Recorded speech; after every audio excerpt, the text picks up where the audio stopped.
In the heart of Maryland's lush suburbs, under a sky painted with hues of dusk, Emily and Jack stood hand in hand.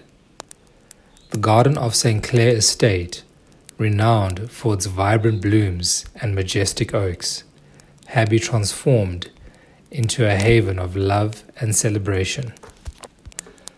The wedding was a reflection of their personalities, a blend of elegance and simplicity.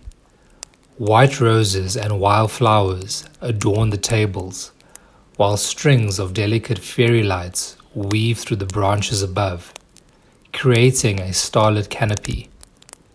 Music, a mix of classical melodies and modern tunes, floated through the air, each note a thread in the tapestry of their love. Emily, in a gown that shimmered like morning dew, was a vision of grace. Jack, dapper in a classic black tuxedo, wore a smile that spoke volumes of his adoration. Their vows were heartfelt, a promise to navigate the voyage of life together, through storms and sunshine alike. As they danced their first dance, their friends and family encircled them, a testament to the bonds that had shaped their lives. Laughter rang out, stories were shared, and the night blossomed with the joy of the two souls uniting. But amid the gleefulness, a sense of adventure lingered in the air. Emily and Jack, both nature enthusiasts and avid travelers, had always dreamed of a honeymoon that was unconventional as their journey. They sought a place where the wilderness whispered untold stories, where they could immerse themselves in the raw beauty of nature. The Okavango Delta, with its sprawling wetlands and rich diversity of wildlife, had captivated their imagination. They yearned to witness the majesty of elephants roaming free, to hear the roar of lions under the African sky, to glide through the waters that mirrored the heavens. It was a place where they could not only celebrate their union, but also share passion for the natural world. As their wedding night drew to a close, under a canopy of stars, Emily and Jack's hearts brimmed with anticipation. The Okavango Delta awaited, a new chapter in their life's adventure, a place where the magic of their love would dance with the wild heartbeats of Africa. As their flight descended into morn, the sprawling, vibrant patchwork of the Okavango Delta came into view, a mesmerizing canvas of blues and greens that stretched as far as the eye could see. Touching down in this gateway city, the air, warm and fragrant with the sense of Africa, was like a welcoming embrace. Awaiting them was a sleek, air-conditioned vehicle from the Kubu Resort. The drive was a scenic journey, transitioning from the bustling streets of Morn to the serene landscapes of the Delta. The excitement mounted as they approached the resort, its reputation as a jewel of Botswana preceding it. Nestled on the edge of a tranquil lagoon, the Kubu Resort was a masterpiece of luxury harmoniously blended with its natural surroundings. Named in honor of a legendary lion, Kubu, meaning lion, and Kulu, meaning king, in the local Setswana language.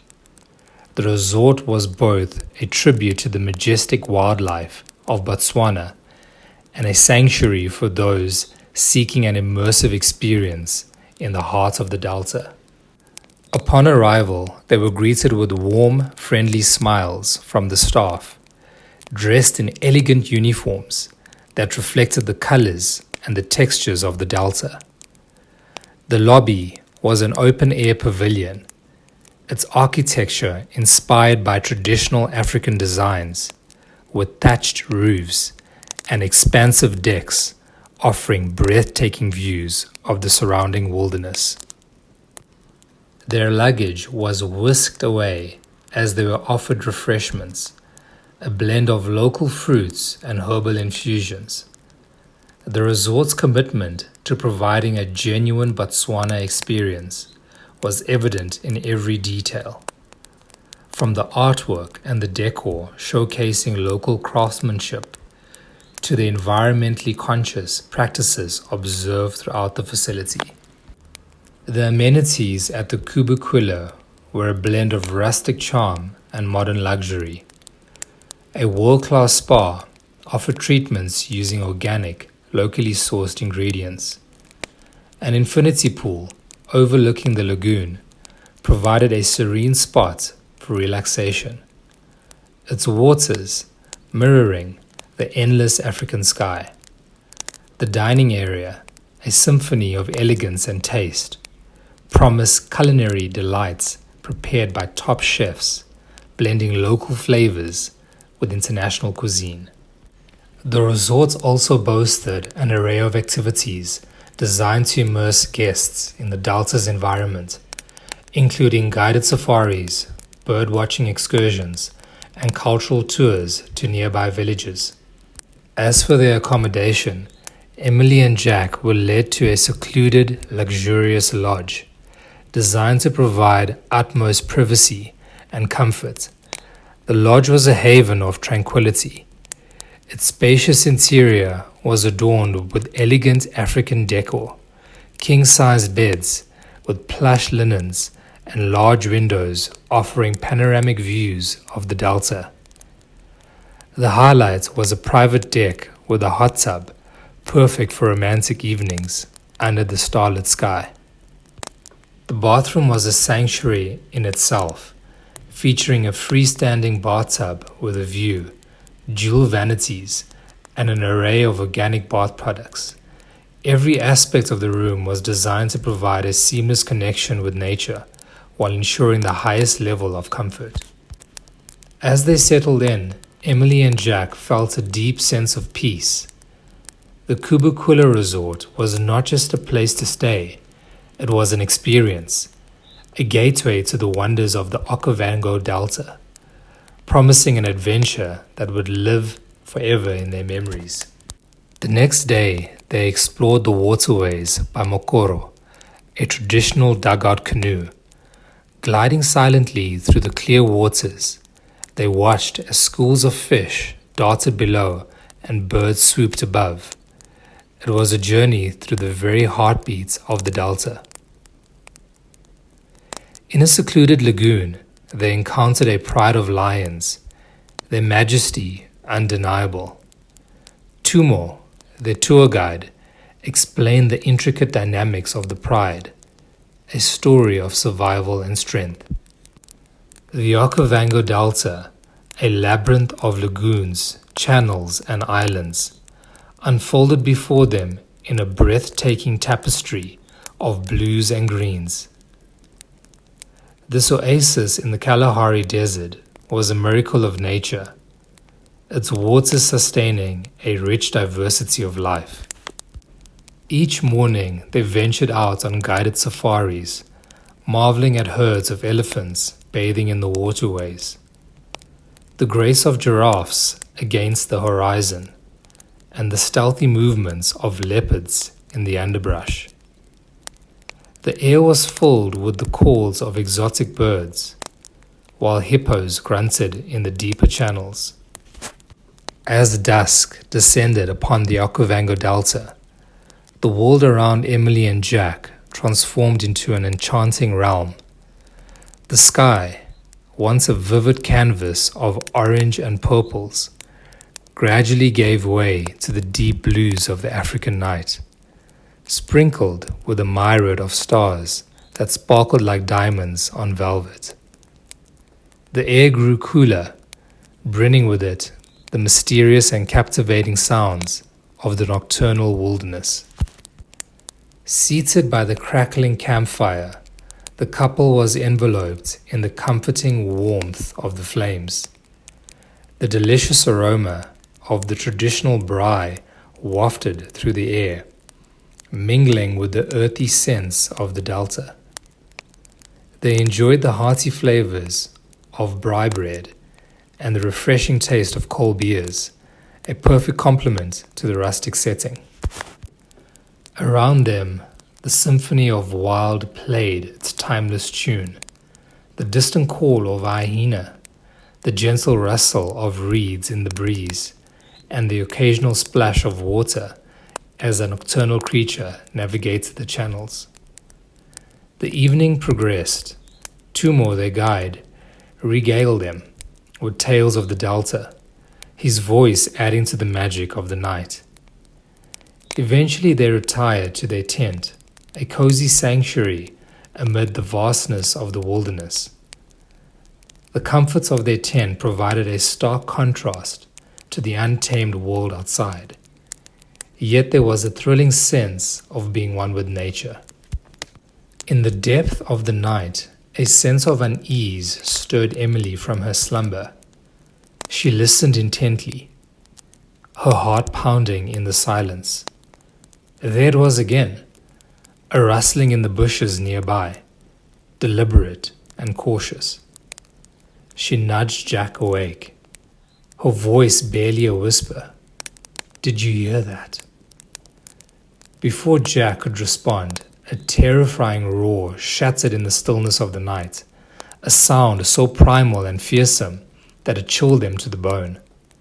Emerging from the shadows was a massive lion, its mane like a halo in the moonlight. This was no ordinary lion. Its eyes burned with a wild rage, and scars marred its face, the unmistakable marks of a survivor, a rogue known and feared by nearby villagers.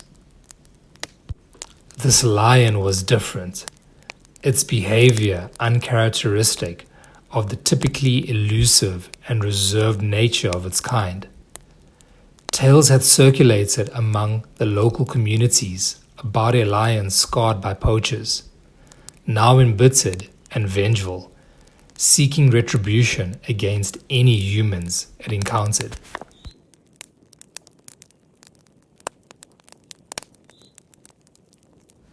The couple froze in terror, their hearts racing as the lion paced menacingly around their tent. Tumo, experienced and calm under pressure, whispered instructions from his tent, guiding them on how to stay safe. "Stay still, don't make any sudden movements," he instructed, his voice steady despite the danger. The lion circled the tent, its growls a harrowing reminder of the power and unpredictability of the wild. The tension was palpable, the fear was real. Emily and Jack clung to each other, their minds racing with thoughts of love, life, and the fragility of their existence. The night, once filled with the tranquil sounds of the Okavango Delta, was now pierced by the menacing growls of the rogue lion. Its circling became more aggressive, the intent in its eyes clear and frightening. Emily and Jack, huddled together in their tent, felt an overwhelming sense of vulnerability. In a heart-stopping moment, the fabric of the tent tore as the lion lunged with a full-force attack. Jack, in a desperate attempt to protect Emily, found himself face to face with the beast. The lion, driven by an instinctual rage, mauled him in a terrifying display of its wild nature. Jack's screams filled the air, a stark contrast to the quiet night that had just passed.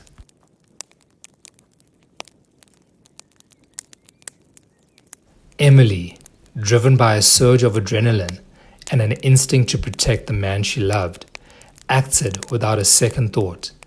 In a daring and unexpected move, she leaped onto the lion's back, her hands grappling for a hold on its thick mane.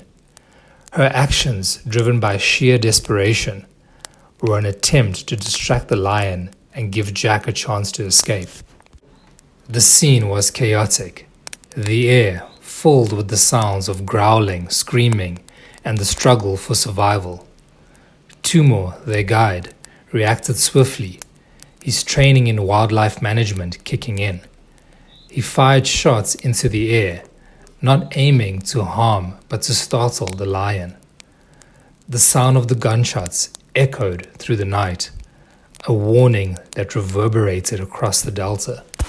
Miraculously, the combination of Emily's brave distraction and the thunderous gunshots was enough to break the lion's focus.